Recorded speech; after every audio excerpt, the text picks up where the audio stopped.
영화로 본 브람스를 좋아하세요? 안녕하세요. 프리리딩입니다. 오늘은 1961년작 영화 브람스를 좋아하세요에 대해 심도 깊은 이야기를 하고자 합니다. 프랑수아즈 사강의 동명소설을 원작으로 한 이 영화는 개봉 당시부터 현재에 이르기까지 수많은 이들의 마음을 사로잡으며 사랑과 관계, 그리고 삶의 선택에 대한 깊은 질문을 던져왔습니다. 우리는 오늘 이 영화의 감독과 제작 배경부터 시작하여 그 줄거리, 그리고 원작 소설과의 비교를 통해 영화가 지닌 독창적인 해석과 미학적 가치를 면밀히 분석해 보고자 합니다. 이 영화가 어떻게 시대를 관통하는 메시지를 전달하고 있는지도 함께 살펴보겠습니다. 우선 영화의 제작 배경과 그 중심의 선 인물들을 알아보겠습니다. 브람스를 좋아하세요는 1961년 아나톨 리트박 감독의 지휘 아래 탄생했습니다. 미국과 프랑스의 합작으로 제작된 이 영화는 당시로서는 드물게 국제적인 협력을 통해 완성된 작품이며 이는 영화가 지닌 보편적인 정서와 깊은 심리 묘사에 크게 기여했습니다. 아나톨 리트박 감독은 이미 할리우드에서 오랜 경력을 쌓은 베테랑 감독으로 특히 심리 드라마와 스릴러 장르에서 탁월한 연출력을 보여왔습니다. 그의 섬세한 연출력은 이 영화에서 인물들의 내면, 갈등과 복잡한 감정선을 스크린 위에 성공적으로 구현하는데 결정적인 역할을 했습니다. 주연 배우들의 면모 또한 영화의 성공에 지대한 영향을 미쳤습니다. 39세의 인테리어 디자이너 폴 역에는 전설적인 배우 잉그리드 버그만이 캐스팅되었습니다. 그녀는 폴이 겪는 불안과 고뇌, 그리고 사랑에 대한 갈망을 섬세하고도 깊이 있게 표현해냈습니다. 폴의 오랜 연인이자 자유분방한 사업가 로제 역은 이브 몽탕이 맡아 특유의 매력과 복합적인 인물상을 창조했습니다. 그리고 폴에게 순수한 사랑을 바치는 젊은 변호사 시몽 역에는 안소니 퍼킨스가 열연했습니다. 특히 안소니 퍼킨스는 이 영화를 통해 1961년 칸 영화제에서 남우주연상을 수상하며 그의 연기력을 국제적으로 인정받았습니다. 그의 연기는 시몽이라는 인물의 순수함과 동시에 위태로움을 탁월하게 그려내며 관객들에게 깊은 인상을 남겼습니다. 영화의 상영 시간은 120분으로 당시의 영화들 중에서는 비교적 긴 편에 속하지만 그 시간 동안 관객들은 파리의 아름다운 풍경 속에서 펼쳐지는 세 인물의 복잡한 관계에 깊이 몰입하게 됩니다. 특히 이 영화는 1962년 한국에서 이수라는 제목으로 개봉하여 큰 흥행을 거두었으며 1969년 재개봉되기도 했습니다. 이는 영화가 담고 있는 사랑과 이별, 선택의 고민이 동서양을 막론하고 보편적인 공감을 얻었음을 시사합니다. 이제 영화의 핵심적인 줄거리를 살펴보겠습니다. 영화는 파리를 배경으로 39세의 유능한 인테리어 디자이너 폴의 삶을 중심으로 전개됩니다. 폴은 5년 동안 부유하고 바람기 있는 사업가 로제와 관계를 이어오고 있습니다. 로제는 폴을 진정으로 사랑하지만 그의 자유분방한 기질과 잦은 외도는 폴에게 깊은 피로감과 불확실성을 안겨줍니다. 폴은 로제와의 관계에서 안정감을 찾으려 노력하지만 동시에 불안정한 현실 속에서 내면의 갈등을 겪습니다.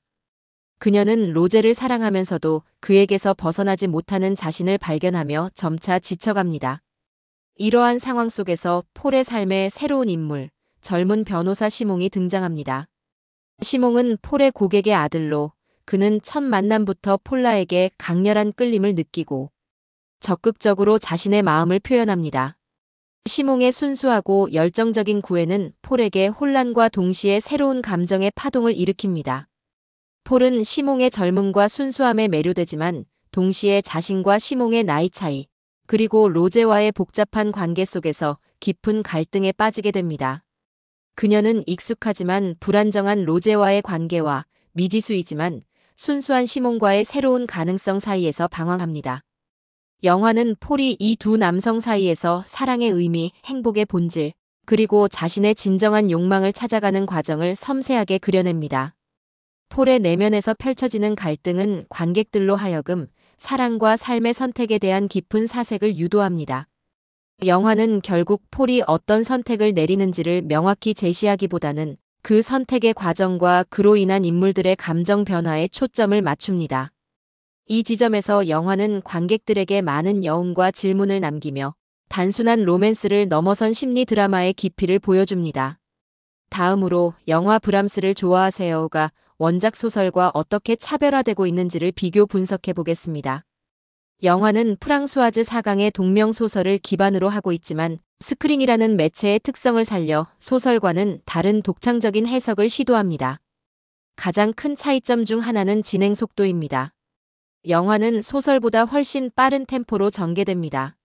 소설이 인물들의 내면을 섬세하게 파고들며 느긋하게 전개되는 반면 영화는 시각적인 연출과 대사를 통해 사건과 감정의 흐름을 효율적으로 전달합니다. 이러한 빠른 템포는 관객들로 하여금 이야기에 더욱 몰입하게 만들고 폴의 감정 변화를 보다 극적으로 느끼게 합니다.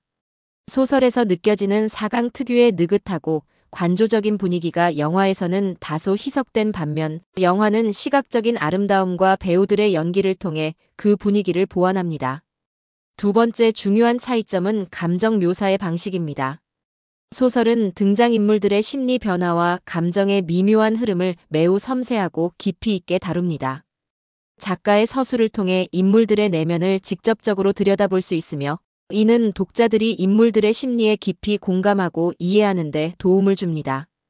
반면 영화는 관람자가 화면을 통해 인물들의 표정, 몸짓, 그리고 대사의 뉘앙스를 통해 감정을 스스로 읽어내고 예상하도록 유도합니다. 영화는 소설처럼 직접적인 심리 서술을 제공하기보다는 비언어적인 표현과 상징적인 장면들을 통해 감정을 전달합니다. 예를 들어 폴의 불안한 시선, 로제의 무심한 표정, 시몽의 열정적인 몸짓 등은 대사 이상의 의미를 전달하며 관객들에게 인물들의 내면을 추측하게 합니다. 이러한 방식은 관객들이 영화에 더욱 적극적으로 참여하고 각자의 방식으로 인물들의 감정을 해석하도록 만듭니다. 소설은 보다 직설적이면서도 우아한 문체로 감정을 묘사합니다. 사강의 문장은 간결하면서도 깊은 울림을 주어 독자들이 폴의 내면 세계에 깊이 침투할 수 있도록 돕습니다. 반면 영화는 이미지와 음악을 통해 감정의 깊이를 더합니다. 브람스의 교향곡 3번 3악장과 1번 4악장은 폴의 내면을 반영하는 중요한 배경음악으로 사용되며 특히 브람스를 좋아하세요? 라는 질문은 단순한 대사를 넘어 영화 전체의 주제를 관통하는 상징적인 의미를 지닙니다. 폴이 브람스 음악을 좋아하는 시몬과 달리 프랑스인들이 브람스를 잘 이해하지 못한다는 대사는 그녀의 고독감과 시몬과의 정서적 교감을 더욱 부각시킵니다. 이처럼 영화는 시각적, 청각적 요소를 적극 활용하여 원작의 감정선을 재해석하고 강화합니다. 또한 영화는 소설에 비해 특정 장면이나 설정에 더 많은 비중을 두기도 합니다. 예를 들어 영화 속에서 자동차는 중요한 역할을 합니다. 폴과 로제, 그리고 폴과 시몽의 관계가 형성되고 변화하는 많은 중요한 장면들이 레스토랑이나 자동차 안에서 이루어집니다. 자동차는 단순한 이동 수단이 아니라 인물들이 함께 보내는 사적인 공간이자 그들의 관계의 역동성을 보여주는 상징적인 장치로 기능합니다. 이는 소설에서는 상대적으로 덜 강조되는 요소일 수 있지만 영화에서는 시각적으로 강한 인상을 남기며 인물들의 심리 상태를 반영합니다. 이처럼 영화 브람스를 좋아하세요는 원작 소설의 핵심적인 줄거리와 주제를 계승하면서도 영화적 언어와 연출 기법을 통해 자신만의 독창적인 해석을 제시합니다. 이는 원작을 읽은 독자들에게는 또 다른 시각을 제공하고 영화를 통해 처음 접하는 관객들에게는 사랑과 선택의 보편적인 고민을 효과적으로 전달하는 매개체가 됩니다. 결론적으로 영화 브람스를 좋아하세요는 단순한 멜로드라마를 넘어선 깊은 심리 드라마입니다. 아나톨 리트박 감독의 섬세한 연출과 잉그리드 버그만, 이브 몽탕, 안소니 퍼킨스 등 명배우들의 뛰어난 연기 앙상블은 폴이라는 한 여성의 내면 갈등과 선택의 순간들을 생생하게 그려냅니다. 원작 소설과의 비교를 통해 우리는 영화가 가진 매체적 특성을 활용한 독창적인 해석, 즉 빠른 템포와 시각적, 청각적 요소들을 통한 감정 묘사의 차이를 명확히 이해할 수 있었습니다. 특히 브람스를 좋아하세요? 라는 상징적인 질문은 영화 전체를 관통하며 사랑과 취향, 그리고 관계의 본질에 대한 깊은 사색을 유도합니다. 이 영화는 개봉 후 60년이 넘는 세월이 흘렀음에도 불구하고 여전히 많은 이들에게 회자되며 사랑받고 있습니다.